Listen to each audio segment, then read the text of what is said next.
All right, welcome back to Turnbull Garage. So today we're going to be carrying on doing some work on my son's 2001 Ford Ranger. And what's happened is the door switch has failed. And what's happening is when you close your door, the interior light remains on. And if you shut your vehicle off, lock the door, and the light stays on until the power saver comes on, about 10 minutes, I think, and then the power shuts off to everything. They're like that in this vehicle, but the light will stay on, and it stays on when you're driving. At nighttime, it's a pain in the butt. Also, if you shut your vehicle off and you're parked, the door chime goes because it tells you your keys are ignition and the door is open, and it's not open. So, unlike other vehicles where there's a little door pin that it can easily be replaced, this one is actually on the internal door latch mechanism. I don't know why Ford did that, but that's what they did. To get to it is, it's not going to be easy, but the part was cheap. I bought it on Rock Auto. I think it was like $18, maybe something like that. It's a small little switch. I'll show you in a sec. But yeah, let's get this door panel off and see what's involved in replacing this door switch. All right, so to remove this door panel, there's one screw in the bottom corner, one screw in the top of your armrest here, and that's it for screws. And then my son's vehicle is a manual window, so you gotta pop the winder off. I'll show you how to do that. Looks like he's already got it started for me. But if you've got electric windows, then you won't have to worry about that. To get the window winder off, you actually pop the outer part. There's like a outer part here, swivel that out of the way, and then you can get to the screw, which is, it's a Torx. I'm gonna roll this window all the way up. Actually, it doesn't matter, we can position it after. All right, so it's a T15 Torx. There we go. And now to get the door panel off, you just actually lift up.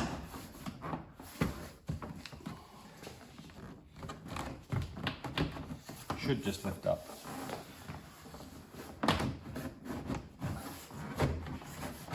There we go. And another foam stuff. There we go. Next thing I'll do is remove this insulating little barrier here. It's got a few little sticky tabs to hold it on.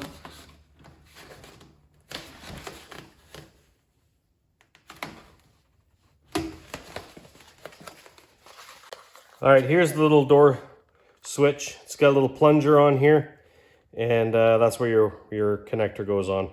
So I'll show you where it's located. So I got my light set up, and if I go inside the door here, you'll see it right there, mounted on the bottom of the door latch mechanism. So you see it's unplugged. We actually took this apart before we ordered the part and unplugged the wire so that the light will turn off. So of course, that also has some problems because now the door keys do not chime because it thinks the door is closed all the time.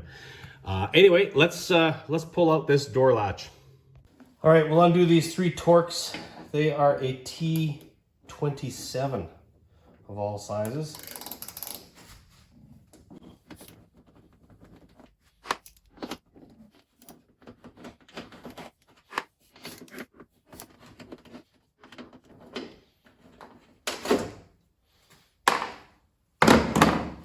All right, the next thing to do right here is this plastic piece. This is the rod for your door handle. You've got to pull this back. Oh, there, it just popped off like that. Pull that back and disconnect it from your latch mechanism. All right, with that pin disconnected, I think I can slide this latch out of the door, I think. Oh no, I've got to disconnect the door lock mechanism. That's got to come off. I'm not sure on all Fords, but on this one, you can pull this pin out, and that is, I don't know if you can see it up there. If I slide that out, it's going to loosen off the holder. That holds the lock in place, the door lock in place. I can slide it out like that, and now the door lock is loose. So with the door lock removed, there, I just slipped it off. You can actually pull it out and slip this off of the lever, off the rod. All right, with that disconnected, I think I can slide this out of here. think.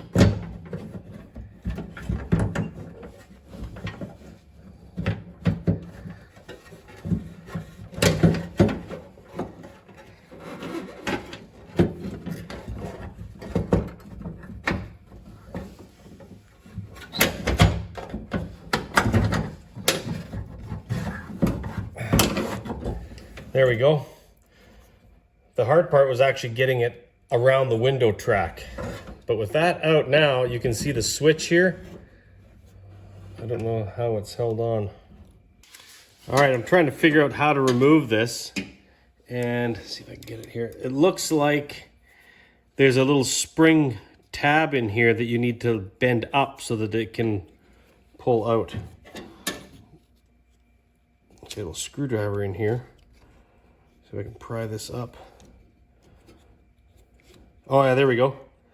Perfect. So yeah, you put it in and rotate it. It's this little tab snaps in place. So take the new one, slide it in there, and do that. So with that said, I don't think you need to remove this. I just couldn't see how the thing went in there. It looks like if you go in with a screwdriver, see if I can get this on camera here. Move the camera. If you can get in with a screwdriver right under here and pry that up, you can then twist this and it'll pop out. But it might be a little bit of a challenge to do inside the door. But anyway, that's how you do it. So now we'll just throw it back in. All right, that is not easy to do, but I have it in. Now I just gotta hook this wire up, this connector. Which we'll just plug in like so. Oh, look at that. Tells me the door is open. There you go, it's working. So I pulled the ignition key out, we'll turn the lights on. Yep. There you go, we got a working door switch. His light, unfortunately, I think is actually burned out. So as a bonus, let's replace this light bulb for his cab light. All right, let's see if I can pop this off. It looks like you can probably just put a little screwdriver here and pry it off. There we go. And yeah, that bulb is not looking too happy. Yeah, I think I got another one of these. Let's go through my bulb drawer here. Nope, that's not one. No, it doesn't look like I do. It's definitely, that one is burnt out. I got one more little cubby hole. No, I've got some smaller ones. No, I'm gonna have to go to the store and buy that bulb. Actually, one of his reverse lights isn't working, so I'll get that as well. All right, got a new bulb. Let's see if this works.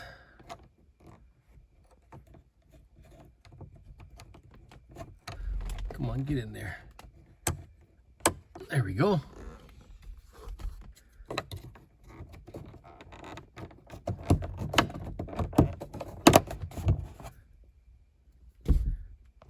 Okay, last thing to do is put the door back together.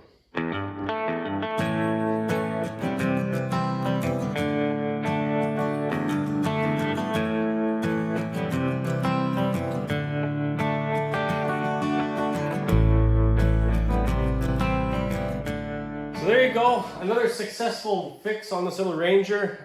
Yeah, I can tell the button on this one was definitely, the plunger on the old switch definitely was faulty. So simple little part, not so easy to replace. I think if you could actually, because it's so tight, you know, you gotta pull that little tab back so you can rotate this 90 degrees and pull it out. I don't know that you could do that with the door latch in place. Hey, if you have done it by doing it that way, put a comment down below so others know you don't have to go to the extent of pulling that latch out. It's not an easy thing to do. But yeah, we've got the interior light bulb replaced as well, and that is a bunch of stuff done on this truck. Actually, we've got this thing working way better. There is one more thing that we have to do on this truck, and unfortunately it's a pretty major one, and that's the rear main seal. Of course, to change your rear main seal, you gotta drop the transmission. And the clutch and the flywheel, that's all gonna come off. That's something we're gonna be tackling I'm not too sure when. Might be a while from now, but that's going to be another project. But for this one, I hope you learned something. If you got a little Ford Ranger or a Mazda B series, to replace this little switch for your interior light and your door chimes, all that sort of thing. Yeah, it's not too bad to do. It's a cheap part. But anyway, I hope you enjoyed it. Thoughts and comments down below. And yeah, if you haven't subscribed already, subscribe. Anyway, thanks a lot for watching. Have yourself a great day.